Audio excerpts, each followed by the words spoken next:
యోబు గ్రంథంలో మనం చూసినట్లయితే 6:27 రాయబడి ఉంది, మీరు తండ్రి లేని వారిని, అంటే పిట్ నుండి తండ్రి లేని వారిని కొనుటకై చిట్టి వేయుదురు, మీ స్నేహితుల మీద బేరము సాగింతురు అని రాయబడి ఉంది. ప్రజలు ఇంకొకరిని అమ్మి వేస్తారంట.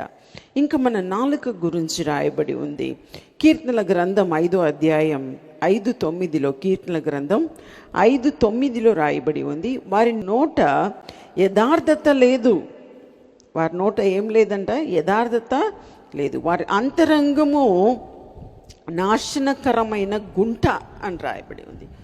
మనుషుల అంతరంగం ఎలా ఉందంట? నాశనకరమైన గుంటలాగా ఉందంట.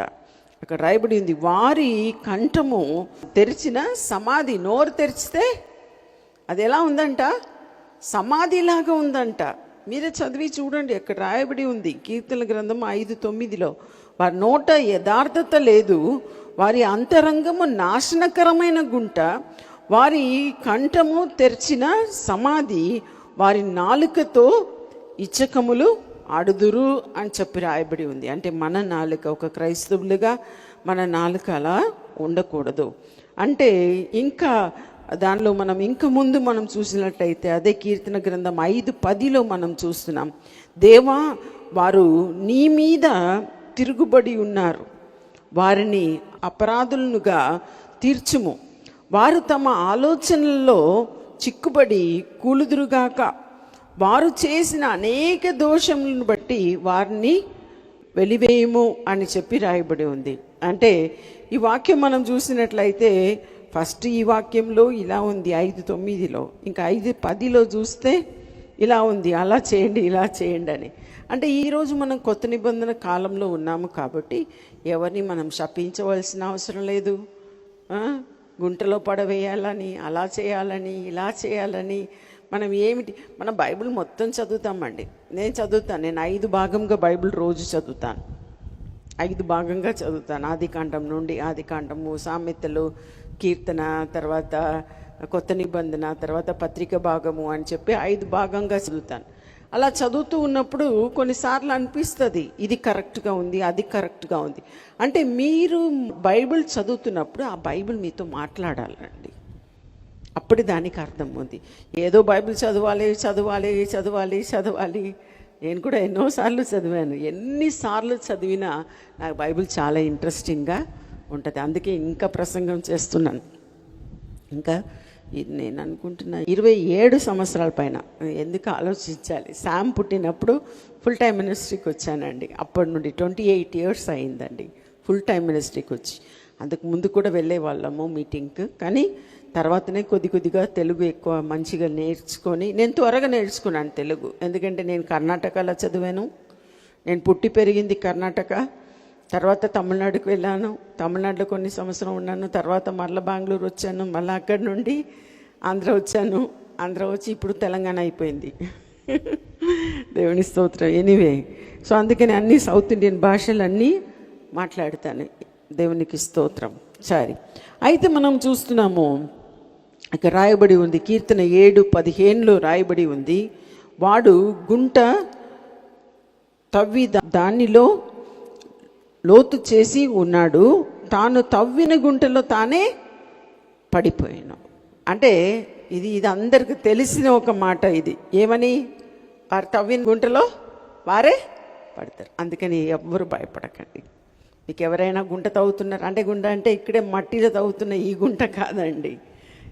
ఈమెను ఎట్లా పడేద్దాం, ఆమెను ఎట్లా ఇది చేద్దాం, ఆమెను ఎలా తిడదాం, ఎవరైనా చేద్దాం, ఏం పట్టించుకోకుండా ఉండడం మీరు స్టార్ట్ చేయండి. దేవుడు మీ పక్షంగా వ్యాజ్యమాడతాడండి. హల్లెలూయా. అది నా జీవితంలో నేను చూసి ఉన్నాను. ఇంకా కీర్తన 9:15 మనం చూస్తున్నాము, మళ్ళా అదే ఉంది, తాము తవ్విన గుంటలో జనములు మునిగి పోయిరి, తాము ఒడ్డిన వలలో వారి కాళ్ళు చిక్కబడి ఉన్నది అని రాయబడింది. సేమ్ అదే మీనింగ్తో ఇంకొక వచనం, తాము ఒడ్డిన వలలో వారి కాళ్ళు చిక్కబడి ఉన్నది. ఎవరైనా మీకు వల ఒడ్డి ఉన్నారా? ఎవరైనా మీరు పడవేయాలని వారు చూస్తున్నారా? వారే పడిపోతారండి, మీరు భయపడకండి. ఇంకా వ్యాధులు ఇవన్నీ వచ్చినప్పుడు మనం ఏం చేయాలి? ఇప్పుడు పాపం గురించి చూస్తున్నాం, ఇప్పుడు వ్యాధి గురించి చూస్తున్నాం. హెజకియా ఏం చేశాడు? ఆయన వ్యాధి పడుకలో ఉన్నప్పుడు ఏం చేశాడండి? గోడ వైపు తిరిగి ఆయన ఏం చేశాడు? ప్రార్థన చేశాడంట. యెషయా గ్రంథం 38:17 రాయబడి ఉంది, మికిటమైన ఆయాసము నాకు నెమ్మది కలుగుటకు కారణము ఆయను. నీ ప్రేమ చేత నా ప్రాణమును నాశనమును గోతి నుండి విడిపించితివి.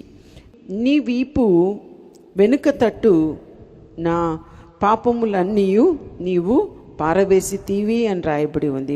నా వీపు వెనుక అంటే దేవుడు ఏం చేశాడంట? మన పాపములన్నిటినీ, అంటే ఎందుకు అలా చెప్పబడి ఉందంటే మన ఎదుట ఉన్నది మాత్రమే మనకు కనబడుతుంది కదండి. మన వీపు దగ్గర ఉన్నది ఏదైనా కనబడు. మీ వీపు ఎప్పుడైనా మీరు చూసారా? అద్దంలో చూసినామంటారా? ఇప్పుడు టెక్నాలజీ ఇది అయిపోయింది. మా ఇంట్లో 3D మిర్రర్ ఉంది. కొంచెం ఇటు తిరిగినా కనబడుతుంది, అట్లా తిరిగినా కనబడుతుంది. సో ఇటు మిర్రర్లో అటు మిర్రర్లో కనబడుతుంది, అది వేరే. కానీ మన వీపు వెనుక అంటే మన కనబడని చోటు దేవుడు ఏం చేస్తున్నాడు? విసిరి వేసితివి, పారవేసితివి అని రాయబడి ఉంది. చివరిగా మత్తయి సువార్త 12:11 రాయబడి ఉంది. అది మన స్వస్థత గురించి కూడా అక్కడ రాయబడి ఉంది. మత్తయి సువార్త 12:11 అందుకైనా మీలో ఏ మనుషునికైనను ఒక గొర్రె ఉండి అది విశ్రాంతి దినమున గుంటలో పడిన ఎడల దాన్ని పట్టుకొని పైకి తీయడా అని అడుగుతున్నారు. ఇది యేసు అడిగిన మాట. ఒక గొర్రె కానీ ఏదైనా గుంటలో పడితే మీరు తీయరా అని అడుగుతున్నారు. అదే రీతిగా గొర్రె కంటే మనుష్యుడే ఎంతో శ్రేష్ఠుడు. కాబట్టి విశ్రాంతి దినమున మేలు చేయుట ధర్మమే అని. ఈరోజు కూడా కొన్ని వచనాలు కొన్నిటిని పట్టుకొని ఒకటే వచనం పికప్ చేస్తారండి బైబిల్ గ్రంథం నుండి. అంటే పికప్ అంటే ఏదో ఒక్క వచనాన్ని ఏరుకుంటారు, మిగిలిన వచనం అంతా విడిచిపెట్టి అది ఇంకొకరికి విరోధంగా వాడుకుంటారు. బైబిల్లో అలా చెప్పబడి ఉంది, నీకు తెలియదా? అందుకు చేస్తావా, అలా చేస్తావా, ఇలా చేస్తావా, ముసుగు వేసుకున్నావా, వేసుకోలేదా, అదా ఇదా. అలా మీరు ఇంకొకరిని మీకు కరెక్ట్ అని తోచినప్పుడు ధారాళంగా చేయండి. మీకు కరెక్ట్ లేదని అన్నప్పుడు, అవసరం లేదన్నప్పుడు విడిచిపెట్టండి. దేవుడు ఎవరిని అంత ఈజీగా చిన్న విషయానికి తీర్పు తీర్చే దేవుడు కాదు.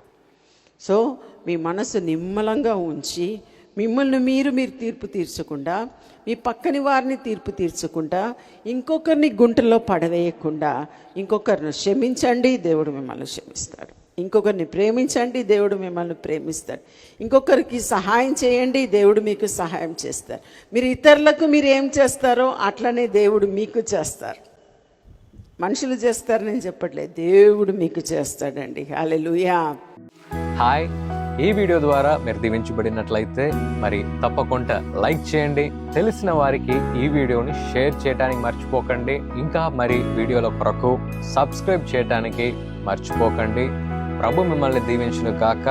See you soon. God bless you.